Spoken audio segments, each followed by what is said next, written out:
ำบายดีพี่น้องมันจะกินหมดมื้อนี้ด่วนผู้ใหญ่บ้านโทรไปหาเฮาก็ลิ้วแล้วว่าคิดว่าสิเอาเงินให้บ่ว่าไว้ ไว้แล้ว เพนเงินสด อยู่เฮือนลุงแบะจะฮือว่าปั่นเงินให้ค่ารักให้แล้วว่าลิ้วแล้ว โอ้ขาลักก็ได้แล้วเขาโมมา โอ้ว่า เนื้อหมอบุญบุญเป็นกินแกงให้ ลิ้วฮอดเฮือนเพิ่นลุงผู้ใหญ่บ้านเพิ่นมาฮอดก็ถือว่า เขาคั่วเอง โชคดีพี่น้องเพิ่นโทรมากินจ้ำปลาเพิ่นเฮ็ดเองเนาะก็เฮ็ดซอยกันนั่นแหละแต่ว่าซีมือการปรุงน่ะคือพ่อใหญ่บ้านเด้อพี่น้อง ต้องห่วง มากับบุญปากมีปลาโตอันเลี้ยง เริ่มพี่น้องเด้อจำปลาสดๆร้อน ปลากระซังเลยพี่น้องบ้านเฮาเอิ้นปลานิ่น บ้านโน้นปลานิน เพิ่นข้าวคั่วเองอยู่เฮือนก็มีแต่เพิ่นละเฮ็ดกินนะอยู่เฮือนลุงแบ่เด้อพี่น้องนี่ป้าแบ่ลุงแบ่พ่อใหญ่บ้าน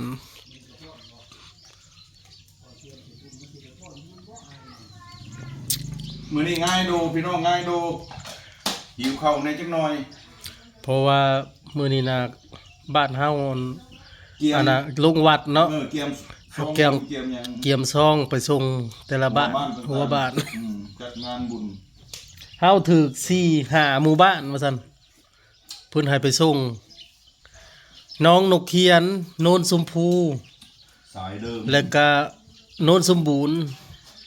บัดคือมาตัวนี้บ่แม่นสายเดิมได้อุดมไซนาจารย์นี่ โอ้ยมันเกี่ยวมา เกี่ยวมาบ่ นี่สิบ่สายเดิมในประกายนี่เขาให้ เกี่ยวมาได้ครัวเขาก็สิฮักล่ะ สิขวนี่เจ้ารถใหญ่บ่ไป ไปนกสะแบงมือเพิ่นก่อแจวพี่น้อง มา จะเห็นนั่นแหละพระเจ้าสูง ฮักบ้านนั้นดงกระยุ่งน่ะเขาเจ้าส่งแต่มื้อนั้นต้มหัวมันพี่น้อง ลูกรถจามพุ่นน่ะ สีมือพ่อใหญ่บ้านเด้อพี่น้องเด้อ เอามา สุดยอดอยู่แล้วปอง ป่า จ้ำปลา พอบอก ก้อยปลาจ้ำปลา จางน้อยหนึ่ง เนาะ จางบ่ ป่าเนาะมันวัวน้อยนิดนึง ผู้ใหญ่บ้าน2คนพี่น้องซอยกันเฮ็ดเอา เอาลุงบอกมันปลดบอกมันปลดบอก เอาผู้หนึ่งปรุงต้มจังตีกันได้ผู้หนึ่งเงิน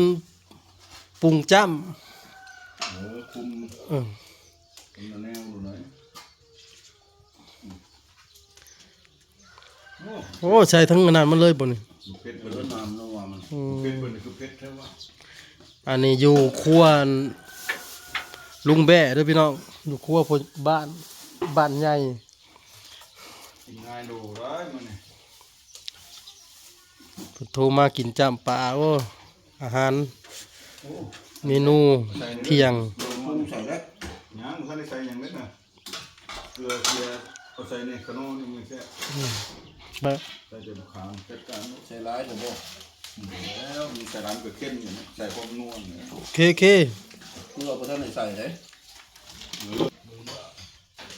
จ้ำปลา2จักโลนี่ลุง 2 โล 1 ขีด 2 โล 1 ขีดเขาแถมบ่1 ขีดน่ะ 1 ขีด10 บาท 200 บาทแต่7,000 ขีด อืม มันมี1 ขีดอยู่ มี10 บาทเนาะ 2 โล1 ขีด ใส่อีกบ่มักอันน่ะเพิ่มมากอกบ่ หมอประกอบมันเท่านั่นแล้วผมยังใส่หนามัน อืม เอาเน่าได้แล้ว เอาเน่าก่อนเลย ได้แล้วมึงเน่า ได้อยู่ดิ มาเด้อพี่น้องเด้อ ใส่เน่าเนี่ยก่อน เมนูเที่ยงสีมือพ่อใหญ่บ้าน2 คนเลยผู้หนึ่งปรุงต้มผู้หนึ่งปรุงจ้ เขาคั่วเอง ำไผเอิ้นจังตีกันได้ไผเฮ็ดเค็มเฮ็ดจาง เขาคั่วเองเล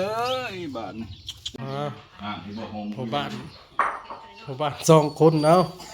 ไผของไผสิแซ่บ เมนู เอาเกลือเดียวพอเนาะ โอ้ย ผู้ หนึ่งน่ะปรุงต้มผู้หนึ่งน่ะปรุงก้อยปรุงจ้ พี่น้องเลยตัวต้มพี่แล้วแซ่บแม่ ำเอาลูกค้าสองคนบ่แม่นพ่อบ้านญาติเมียเลยตั้งพ่อบ้านนั้นเฮ็ดกินเอง ให้เกียรติ เฮาเองเว้าคำเดียวเถอะ แม่นั่นนะ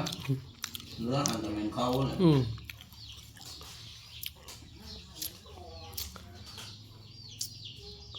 แต่ว่าเพิ่นก็เฮ็ดเรื่อยๆอยู่พี่น้องนะคือพ่อใหญ่บ้านเพิ่นเรื่องเฮ็ดกินนี่ เป็นคณะดี คือว่าคักอยู่เรื่องก้อยเรื่องจ้ำนี่ถนัดอันซอยสินสันแห่งคักเนาะ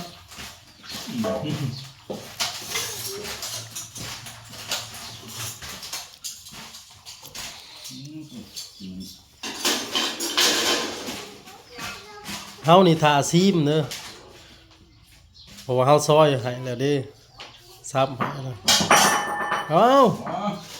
บ่สิแตกก่อนเลยเนาะโอ้ยจักโมงเด้อนี่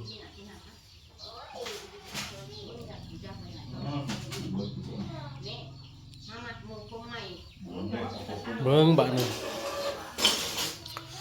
ปาดโทจุดยอดเลยนี่ ไปน้องดูหมกเลย ก่อน เอาก่อน เบิ่งพยาบาลเพิ่นซิมก่อน ชิมก่อนพัก พักติ่มพระโตกเลยโอ้ย กระโดนเนี่ยเอาไว้ใช้ มีเบิดสุภักพี่น้องเอ้ยย่อมบ่ได้เอามาแต่พักปีบึ้ง เชนหมก มานำมนต์ โดยสั่น มากินเด้อ น้ำมันต์บ่กิน เนื้อมาเนื้อพี่น้องโป้โธ่จำจุคุณ สุดยอดแจ่วขี้ปลา เลย สีมือพยาบาลบวกซองนะพยาบาลน่ะบวกซองพยาบาลสองคนเฮ็ดนำกัน ตีให้กันเด้อชิมต้มแซ่บบ่ เนื้อพี่น้องเนื้อมาเนื้อง่ายดูผู้ที่12 มุก น้ำต้มแซ่บแห้ง แซ่บแห้งบ่ แม่น ตัวกินเป็นตาแซ่บแท้หมู่ห้องกันลูกกลมเลยเนาะ ห้องไหนที่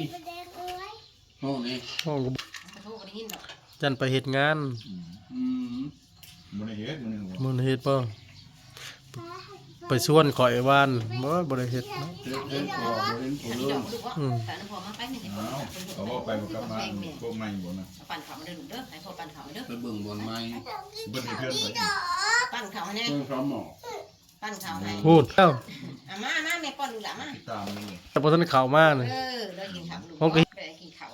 แม่ยังเฮ็ดงานลูกค้าหลาย อืม